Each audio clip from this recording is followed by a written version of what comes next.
All right, Panther fans. So the moment we all waited all summer for, we're already there, and it's worse than we feared in terms of what are we going to have? What are we going to do when one guy gets injured and now we got two guys injured, two extremely important players as well. So before we get started, make sure Bad you hit that. situation. Yeah, man. Make sure you hit like. I'm wondering, and it said upper body injury with Montour. He didn't seem to be hurt at the end of the game the other night. So did it happen in practice or pregame skate or? See, the thing is, in the old days, they didn't say upper, lower body. They said he's got a knee sprain, Yeah. So you know exactly what was going on. So it's kind of Right. weird, but anyway, big loss. Right. Yeah. Start Look, the game. it the dogs knew. The dogs knew we were losing. They both said we were losing. And starting off the season on a 3-0, a 3-0 road trip, it's a big ask. It's a big ask. I thought for Sorry, a while we had a we could have point. won that game. I'm sorry. I disagree with You you. can't. I mean, but you would say that about every Here's game. where the game was lost. Okay, All right, I'm gonna the let game was Stu. lost when they didn't give us that power play, and I fucking hate that. It happens all the time, where we got an obvious power play coming up, and the opposing team does something to ensnare our player into taking a penalty. Okay, so fine. Kachuk gets 2 minutes for grapple. To give him Right. a double minor for what? It's not like he jumped the guy, Right. okay? It just pisses me off that we always get the short end of the stick when it comes to shit like that. And then, of course, Reinhardt has a chance to bury it top shelf. He doesn't. He shoots it right in Olmark's glove. And then, like, next shift, they come down and they freaking blow by Ekblad and they score. And Ekblad's hurt. Game over right there. Yes. As soon as they got down to 4 defensemen, I said, no way they're coming back, because what the Bruins are going to do, as if any smart team would do, is keep dumping the puck in and making the defensive guys chase and get tired. And these guys were freaking gassed. Yeah. To the middle of the third period. I mean, all right, listen, I'm ranting here, so let me continue. I'm gonna disagree with you. Mark Stahl sucks. Okay, I don't care. You said on your recap he didn't play a bad game. Okay, another bad penalty, out of position. Pasternak blew right by him on his goal. I mean, I'm telling you, it's pasta. I'm watching him. I'm zeroing in on him. The guy is a few steps slower than he was. Okay. Sure. I'm seeing it. Other people are seeing it. Zito's got to be seeing it. Okay.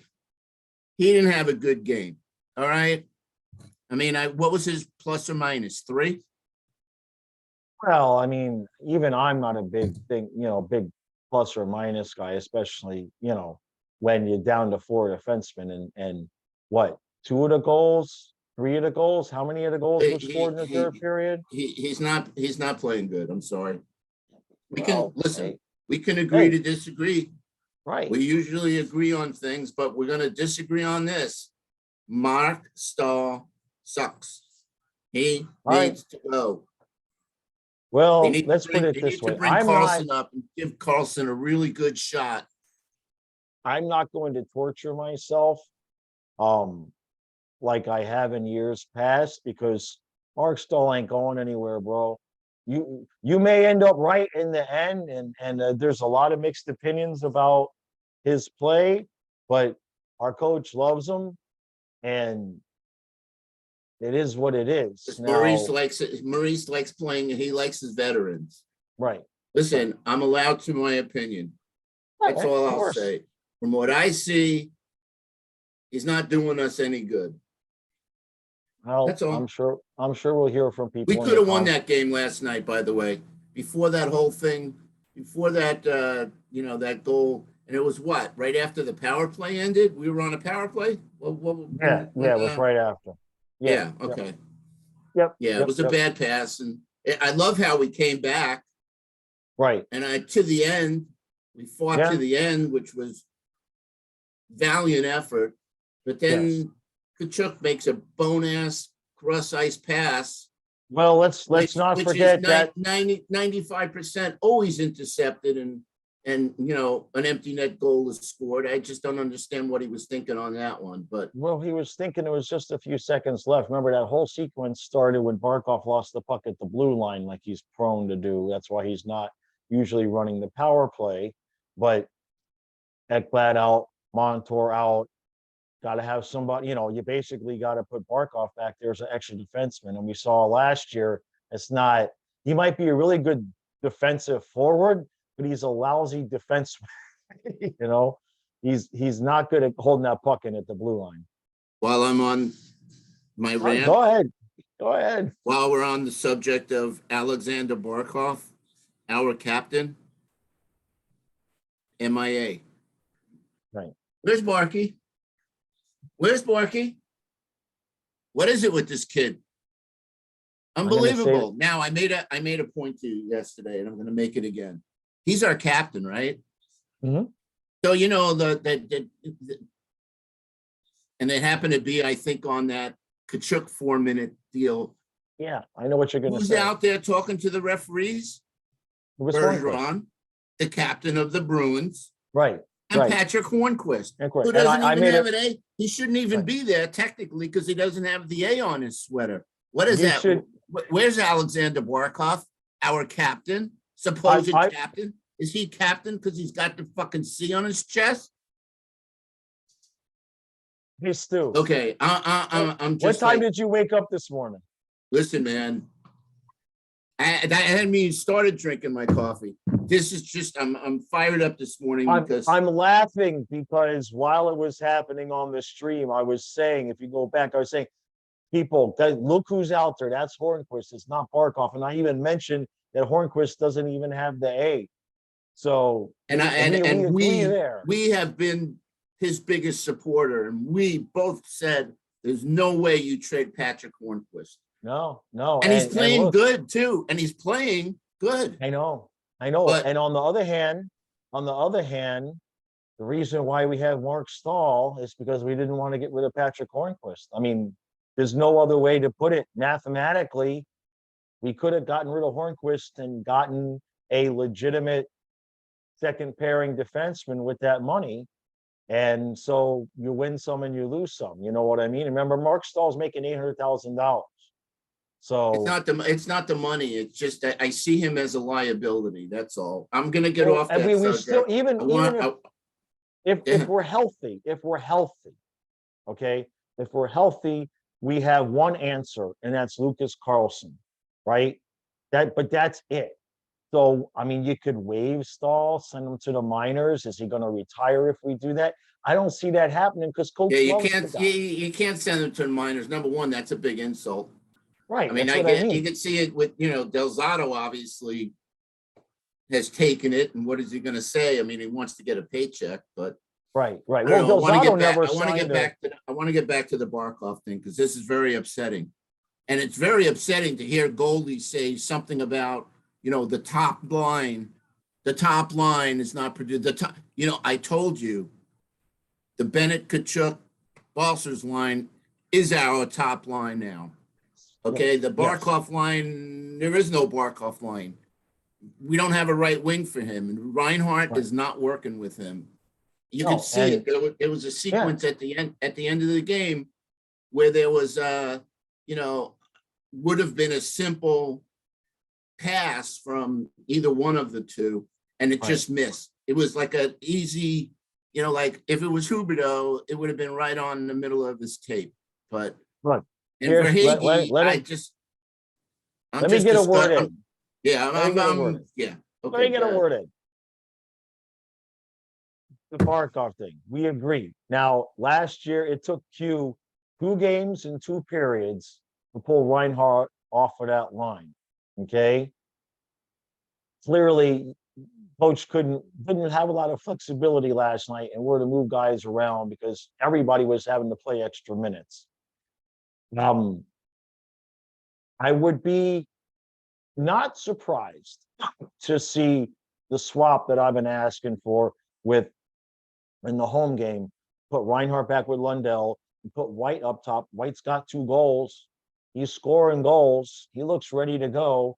And we already know Reinhart has chemistry with Lundell.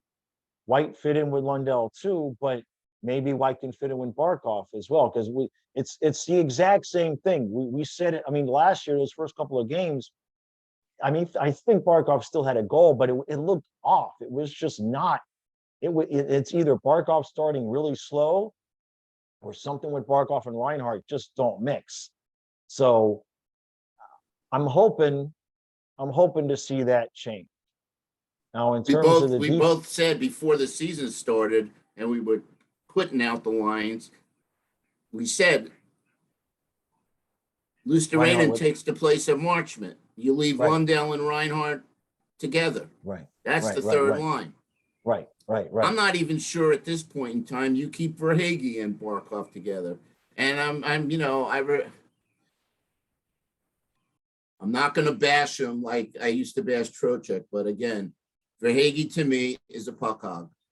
He keeps the puck in some instances, most instances, he has a chance to either dish it off, and I'm talking about now when he's in the offensive zone. Right. I saw it at least 3 times last night where he kept the puck too long. He rarely passes. Right. So something's got to be done with that top line. I don't know what's wrong with Barkov. It just doesn't seem like he's engaged. He just seems off. I don't know. You guys put something in the comments. Tell me I'm crazy. Tell me you're not seeing what I'm seeing. Yeah, no, everybody is seeing it. I just feel like we already saw this last year with him and Reinhart. So forget about Reinhart. Forget about Reinhart. I'm talking about his play. Look what happened on the end of the game on the power play. Right. He's hesitant to shoot. Yeah. Well, this is just my observations, guys. He was on fire this morning. That's okay. Yeah. So it still hates to lose to Boston. Everybody hates to lose to Boston. And there was no Brad Marchand last night to make excuses because, now I told you about the graphic that they put up, the top Panther killers in Panther history. I always thought it was Ovechkin. He's actually number 2, but number 1 is Patrice Bergeron. Yeah. Yep. It's not surprising whatsoever. Well, look. Anyway, the important thing now is figuring out how long we're going to be without Ekblad and Montour, because you got to figure for Montour to leave us short and then for Ekblad to leave us really short. Those guys got to be hurt, not, they got to be hurt. They got to be injured. And what they said about Ekblad last night was they were going to reevaluate tomorrow, and there's no timetable yet. That's so. And then you got just from what I saw in the position of him stretching out with his leg, you get groin pulls early in the season. I think it may, just again, total speculation, either a groin pull or he did something with his knee. He hyperextended his knee or something. Right. Or maybe it was the broken leg, or, I think that was the left leg, right? That he broke. Well, hasn't he busted both at this point? I don't know, but it's obviously leg related. Yeah. No, and he already was looking slow. I mean, his wheels, we got issues on defense. And I just want to, hold on, Lou, this is important. I already see people in the comments saying, do we miss Mackenzie Weegar yet? No, I'm not going to miss Mackenzie Weegar because a couple of guys got hurt.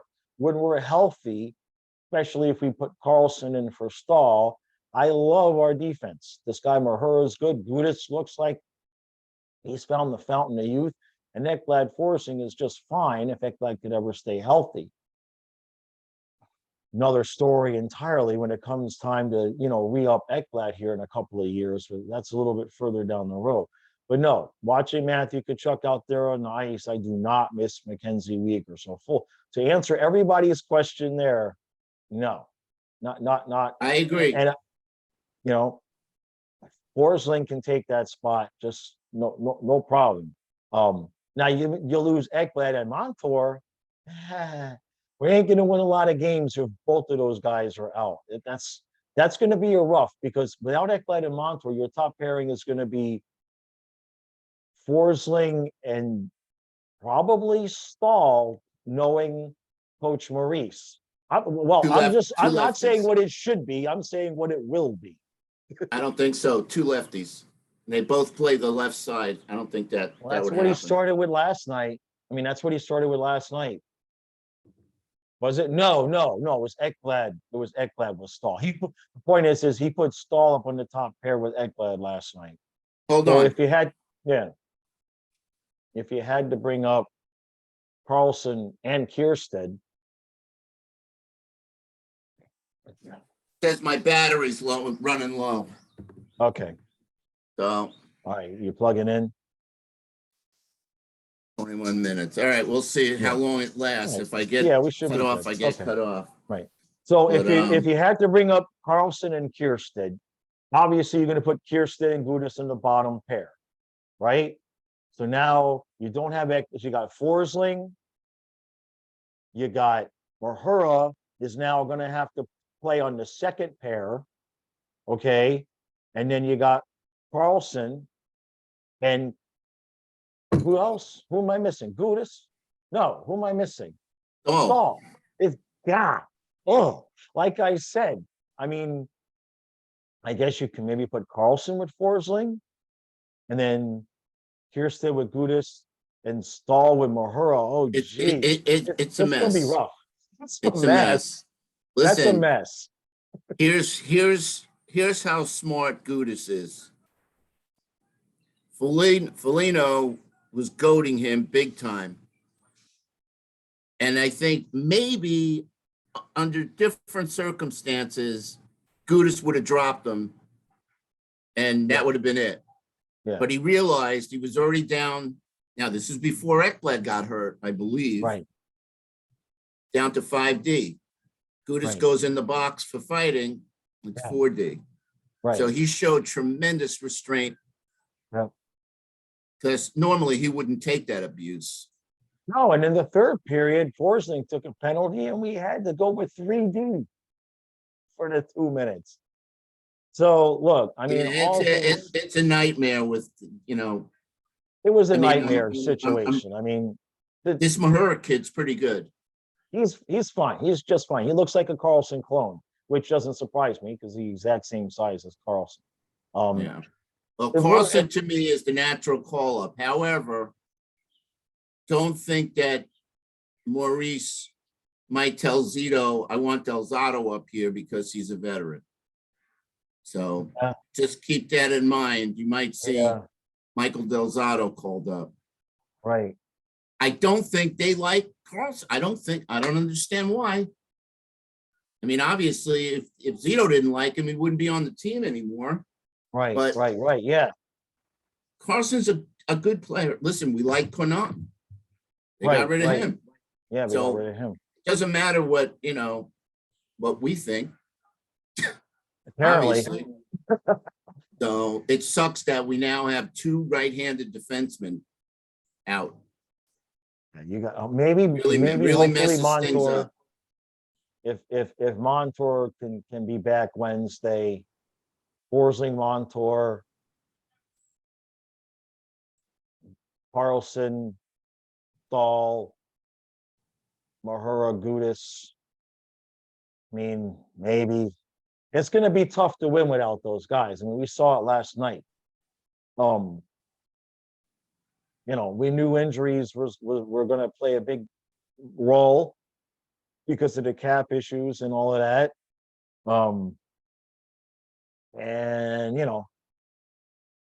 At least we know that we can, for those of you who missed it, what we learned last night after asking all summer and not getting any answers. What we can do is, this was the situation I knew before Ekblad got hurt. Montour was out, so we played short like man for one game. After that, you can call up somebody on an emergency basis. Excuse me, just be prepared, everybody. My laptop is dying. It's going to die, and you're going to lose me like any minute. So if you see me gone, I apologize. It's very rare. Something happened. My plug got disconnected, and my laptop didn't charge. So Right. And there he went. And there he went. And there he went. All right. Let me just tell him. Let me just tell him I'm going to wrap it up. Oh my God. As soon as you said that, you went. So it's okay. I'll close it up, brother. All right. So what I was saying is before Ekblad got hurt, the situation was we played short with one man. We played short a man for one game. So then what we can do after that is bring up somebody on an emergency basis at an $850,000 salary or less, and we can use them to give us 12 and 6 on an emergency basis and won't count against the cap. I do not know if that covers two players, if Ekblad's hurt, or if we can bring up somebody because we played short for the game with Montour. But now if Ekblad's hurt, if we have to play another game short to qualify, we bring up a second player the next time. It's crazy. We are all learning this on the fly, and we are really we're testing the rules, man. All right. I'm sure even Zito now is having to get out the CBA and be like, what can we do about this? It's crazy. I wish the NHL would have made some kind of allowances. I mean, I know you got to have a hard cap and COVID and all of that screwed around with the economics of the game. But for players' health, for health reasons, they should have had some kind of, like made it so that your 18 have to be cap compliant, but you can at least have guys, your active 18 have to be cap compliant, but you can have a player or two in case somebody gets hurt in warmups or something. Because, over the course of a season, it won't just be us, and you're going to have guys like last night. I'm not saying Ekblad got hurt because he was playing a lot of minutes, but guys will wear out over the course of a long season, and it will cause injuries. So I wish they would have done something. They put the taxi squad in place in our emergency, so I wish they would have done something this year to ease this, because we're not the only ones in this position. All right, poor Stu. I'll close this up. I really appreciate all the support. Real quick, for anybody who's still listening, apparently there were a few super chats that I missed last night, or it was a little bit late by the time we got to it. I called them as I saw them. Apparently some of you saw Nate gave $50 last night, and I cannot thank you enough, buddy. Seriously, so many people gave. Paul came in and made a huge donation. Matthew's making donations. There's just people making donations all over the place. I wish I could remember. There's so many I can't remember all the names off the top of my head. When it comes up on the stream, I thank you guys, and I really appreciate that. But I guess Nate gave his long before we recognized it. But it didn't come up for us. We didn't see it until the intermission when I was doing the recap, and then Kyle told me as soon as we saw it. So just wanted you guys to know, we're not ignoring anything. That's for sure. I've been really, really appreciative. Stu is blowing up my phone. We've been really, really appreciative of all of the super chats. All right, so he's good. All right, that'll do it for today. I'll have the highlight video from the stream up by noon. For those of you who are missing the streams, you're missing a good show. I have decided to lift weights every time the Panthers give up a goal, and we gave up 5. The first night I decided to do that. We gave up 5. It was a long third period for me personally. No joke. So, all right. Appreciate all the support. We'll be back again soon.